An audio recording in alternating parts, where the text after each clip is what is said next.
아메리카는 16세기 무렵 거의 모든 지역이 유럽 국가들의 식민지였습니다.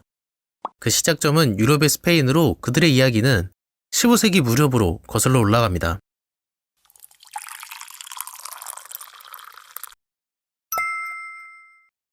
유럽에선 기존의 멀고 험한 육로를 통한 동방무역이 아닌 배를 통한 무역에 대해 관심을 갖기 시작했고, 스페인의 콜럼버스는 지구는 둥글기에 서쪽으로 가도 아시아가 나온다며 대서양을 건너게 됩니다.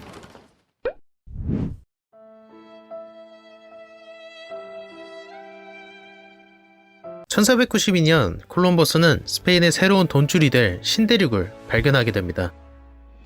물론 이곳이 아시아는 아니었습니다.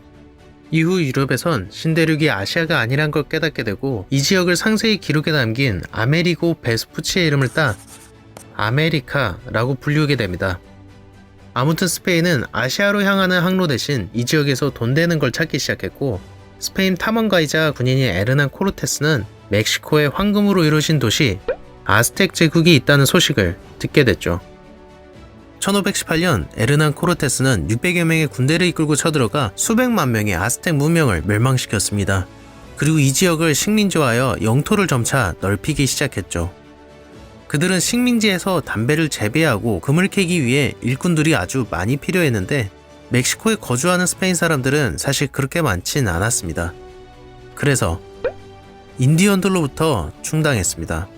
물론 강제로요.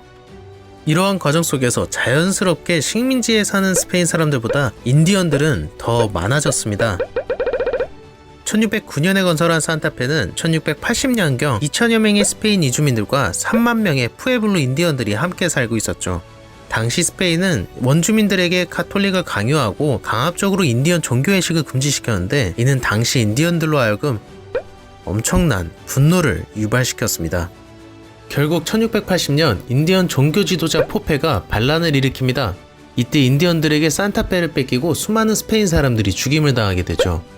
12년 뒤 산타페는 스페인 사람들이 다시 빼앗긴 했지만, 이후 스페인 사람들은 인디언들이 땅을 가질 수 있게 해주고 종교도 어느 정도 허용해주면서 스페인 사람들과 인디언들 간의 혼인도 허락해주기 시작했죠. 그리고 카톨릭을 전파하기 위해 더 노력했습니다. 그렇게 시간이 흘러 그 스페인 출신 사람들 중에도 스페인에서 넘어온 토종 스페인 사람들과 멕시코에서 태어난 스페인 사람들인 크리올 사이에서 차별이 생기고 계급이 생겼습니다. 이후 나폴레옹이 스페인을 점령을 하자 더 이상 스페인에게 복종할 필요가 없다 느낀 크리올들이 스페인으로부터 독립시킨 나라가 바로 오늘날의 멕시코입니다. 멕시코는 사실상 스페인의 식민지로서 스페인 사람들이 그 지역을 통치하며 세금을 뜯어갔지만, 원주민들을 몰아내며 멕시코 땅 그 자체를 갈취하진 않았습니다. 그런데 영국이 아메리카 식민지를 점령할 때는 스페인이랑 시작부터가 다릅니다. 대영 제국은 전 세계에 많은 식민지를 보유했었는데, 미국 식민지 정책에 영향을 준 식민지는 그중 가장 가까운 아일랜드였습니다. 12세기 말 대영 제국은 내부 분열이 생긴 아일랜드에 군사를 보내 비교적 쉽게 점령을 하였는데, 이들은 자치권이나 종교적, 정치적 독립을 요구하는 목소리가 지속적으로 나오면서 영국의 골머리를 앓게 합니다. 이후 영국은 깨닫게 됩니다. 그냥 원래 있던 사람들 다 몰아내야겠네. 그리고 당시 신대륙으로 진출하기 위해서는 거쳐야 하는 절차가 하나 있었는데, 영국 왕한테 잘 보인 사업가나 귀족이 왕한테 가서 왕님, 저 돈 좀 벌고 싶은데 저기 저 땅 아무도 안 쓰니까 제가 쓰면 안 돼요? 그러면 왕이 그래, 내 너에게 이 땅에 대한 특허장을 줄 테니 알아서 잘 해봐 라고 하면 아메리카 지역을 운영할 수 있는 권리가 주어졌죠. 그렇게 특허장을 받은 이들은 대대적인 광고 작업에 들어갑니다. 돈 많은 사람들에게서 투자를 받고, 가난한 사람들에게는 숙식 제공을 빌미로 계약하인으로 데려가고, 영국 국교에 믿기 싫은 사람들은 종교의 자유를 위해 자발적으로 참여하기도 하였죠. 그런데 스페인의 아메리카 생존 서바이벌과 영국의 아메리카 생존 서바이벌은 난이도가 차원이 달랐습니다. 1607년 영국 최초의 아메리카 식민지 제임스타운을 건설하기 위해 영국에서 144명이 배에 올라탔으나, 이 중 아메리카 땅을 밟기도 전에 40명이 죽게 됩니다. 그리고 이듬해 1608년 영국에서 보급품과 추가 이주민이 도착했을 때는 살아남은 104명 중 38명만이 살아남았죠. 아메리카 식민지 정착 초기의 남성 평균 수명은 겨우 40세 정도에 불과했고 여성은 그마저도 더 적었습니다. 백인 자녀 4명 중 1명은 유아기에 사망하였고 절반은 20살이 되기도 전에 생을 마감하였죠. 설령 자녀가 유아기를 넘겨 성년이 되었다 하더라도 부모 중 한 사람 혹은 둘 다 있는 경우가 부지기수였습니다. 이들에게 있어서는 돈도 돈이지만 살아남는 것 그 자체가 최우선 과제였죠.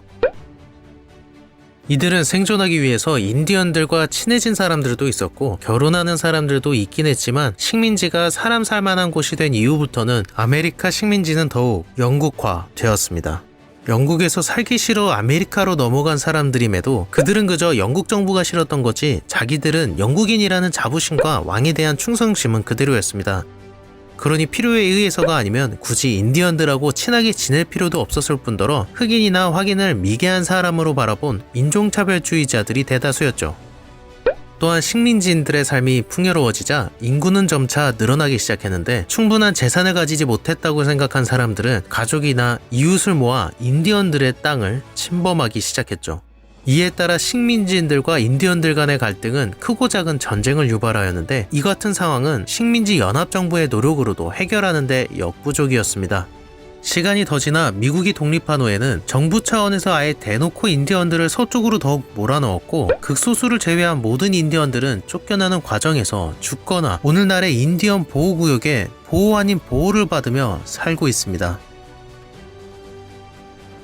그런데 미국인들은 스스로를 영국인이라 믿으며 그의 자부심을 느꼈음에도 불구하고 왜 영국으로부터 독립을 하였을까요? 그리고 그들은 도대체 어떻게 오늘날의 천조국이 됐고 왜 전 세계는 미국 달러를 쓰는 걸까요?